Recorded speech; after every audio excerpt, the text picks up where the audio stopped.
couldn't believe what was going on. I called it. Have you guys heard the latest crazy news surrounding Josh Duggar? Whenever his name pops up, there's always something insane going on, and this time is definitely no different, and you guys are never going to believe what has happened this time around. So we all know that Josh was sentenced to 12 and a half years in prison for possessing CSAM and a bunch of other horrific crimes that I'm sure none of us want to think about. And it turns out that Josh may not end up serving his full prison sentence again. Now, I know what some of you guys might be thinking. Yeah, we all saw him, get his sentence and justice was finally served for all his victims, but that doesn't change the fact that Josh isn't going to spend the next 12 and a half years locked up in prison in Seagoville. Can you guys believe that? So his release date has been leaked, and it turns out that 2.5 years of the 12 and a half years sentence has been cut out, and this means that Josh is probably going to spend only 10 years locked behind bars before he's released for probation. And from what I found out, Josh is probably going to be released around August 12th, 2032. And according to the Bureau of Prisons, Josh will only end up serving a little more than 10 years for his terrible crimes before he's allowed to walk. And I honestly don't even know what to think about this, you guys. And I know a lot of you guys might be wondering why Josh isn't going to spend his full sentence behind bars. Well, it seems like there's actually a lot more to the story. We all know that before he was transferred to FCI Seagoville on June 24th to begin serving his sentence in full,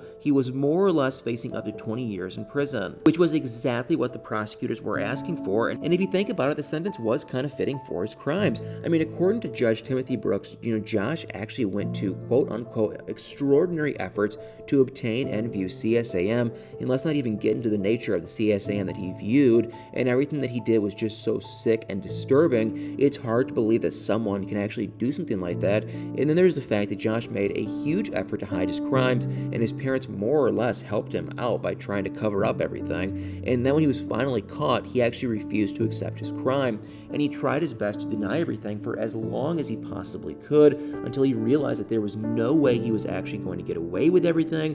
And honestly, if that doesn't tell you how sick Josh is as a person, then I honestly don't know what will. And as if he hadn't gotten away with enough of his crimes, one of his sentences was actually dropped, and he isn't serving time for it. And it was the one where the jury found him very guilty of possessing CSAM. Then his defense team tried their best to argue for a sentence that is sufficient, but not greater than what is necessary, which is crazy if you ask me. And I mean, even if Josh spends 100 years in prison, it's still not going to erase the hurt that he caused a lot of people. And let's just face it, I'm pretty sure there are some people out there that actually, wish that he would spend the rest of his life in prison. But anyway, after all the denying, pleading, and everything was said and done, Josh got sentenced to 12 and a half years in prison. And now, at first, it seemed like no one really knew why he's actually going to end up serving his full sentence for all his terrible crimes. But there actually seems to be a valid reason for Josh serving only 10 years in prison. Apparently, part of the reason he's getting out early is because, he already did some time in Arkansas, and then there's this rule that federal prisons must serve 85% of their sentence and not their entire sentence. So if you do the math, it makes sense that he's going to get out early, and I mean, 85% of Josh's sentence sums up to roughly 10 years, and let's not forget that he has already done some time before getting his sentence, and even as his sentence was cut to just 10 years, one thing we can all agree on is the fact that the next 10 years are probably going to be really long for Josh. He's only allowed 4 hours of visiting time each month, which is really not a lot of time at all, and he isn't allowed any conjugal visits from his wife, Anna, and even when Anna does visit him, the only physical contact he's allowed to make includes handshakes and hugs, and he's only allowed to get them at the start and end of every visit. So it seems to be the end of the road for him, and even Josh is finally realizing that his time in prison definitely isn't going to be easy, and apparently an inside source revealed that he's terrified of prison. And this kind of makes me wonder, if he's so terrified of prison, then why did he commit such horrible crimes in the first place? But anyway, from when I found out, Josh is scared of what his other inmates might do to him. And I mean, even though Seagoville is a low security prison